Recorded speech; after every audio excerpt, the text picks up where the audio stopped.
So hello students, CUT UG 2025 exam analysis, 15th May 2025, shift 1.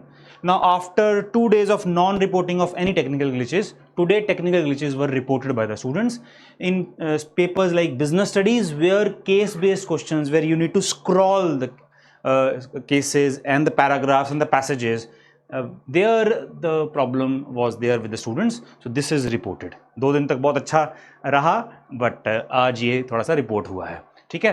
अगर हम general aptitude test की बात करें, mostly the feedback is the paper is lengthy, time is less, और आज का जो मॉर्निंग शिफ्ट का पेपर था उसमें भी it was completely different from the other shift papers of general aptitude test. QA was dominant. Students have reported that the questions from QA part of general aptitude test is over 22-25, मतलब 20-25 question आना ये तो बहुत बड़ी बात है. LR 10+ questions, हालांकि students ने बोला 5-7 क्वेश्चंस हैं, बट जैसे मैंने कल भी कहा था that there are overlapping topics between QA and LR. Some topics like clocks and calendars, you can consider them in quant as well as you can consider them in LR also. So they said 5 to 7 questions from LR, but I think there has to be 10+ questions from LR. 20-25 questions were from QA. This is big. And general knowledge 10+ questions were there. So questions based on awards, military exercises, space agency, science based questions. तो ये है. ज़्यादा current affairs report नहीं हुआ, लेकिन current affairs कल आया था, लेकिन आज कुछ ऐसा रिपोर्ट तो नहीं हुआ है. बट मेरा सेफ एडवाइस यही है कि आप इग्नोर मत करिए करंट अफेयर्स. ठीक है. Do manage time in general aptitude test. ये सब ने कहा है स्टूडेंट्स ने कि टाइम उनको कम लगा बिकॉज पेपर लेंदी है. ठीक है. अकाउंट्स की बात करें, paper was easy, mostly theory based, 2 case studies, 10 questions, 2 case studies, and this one is very very important, जो कि हम हमेशा बोलते रहते हैं कि NCERT is very very important.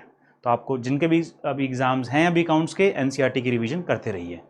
Also 2 questions computerized accounting system again reported, and they were not optional. So that is why I am saying over here also in general aptitude test that you should not ignore the current affairs questions also. But see, क्योंकि NTA ने syllabus mention करके कि computerized accounting system will be optional, still they are not giving that option in the questions as reported by the students के 2 questions computerized accounting system के आ रहे हैं और उसमें कोई ऑप्शन नहीं मिल रहा है.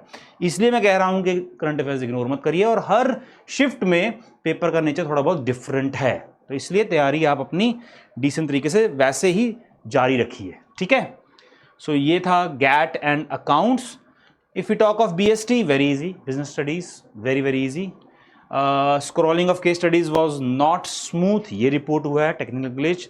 Math easy to moderate but lengthy. Again math भी सबने यही बोला है कि पेपर इतना डिफिकल्ट तो नहीं है बट लेंदी है, और जिस स्टूडेंट ने फीडबैक दिया था that student was able to attempt 38 out of 50 questions, which means जो courses in Delhi university like BMS, BA honours economics, BSc computer science honours, BBA FIA, जहां पर मैथ्स कंपलसरी हैं, वहां पर कट ऑफ लेट्स सी कम देखने को मिलेगा. But let the entire paper is over, उसके बाद हम उस पर भी एनालिसिस करेंगे. So math yes it is lengthy. Economics, आज इकोनॉमिक्स के बारे में जो रिपोर्ट आया है कि मॉडरेट टू डिफिकल्ट, इजी नहीं. पहले 2 दिन इकोनॉमिक्स के बारे में इजी आ रहा था, लेकिन today it is moderate to difficult. ये भी एक नया चेंज देखने को मिला है. 10 numerical based questions were there economics. तो आप अपनी तैयारी को कम मत रखिए. जिनके भी अभी एग्जाम्स हैं, you should definitely prepare well, और एनसीईआरटी पे रिवाइज करते रहिए. ठीक है. फिर हम मिलेंगे जल्दी ही. All the best for your exams.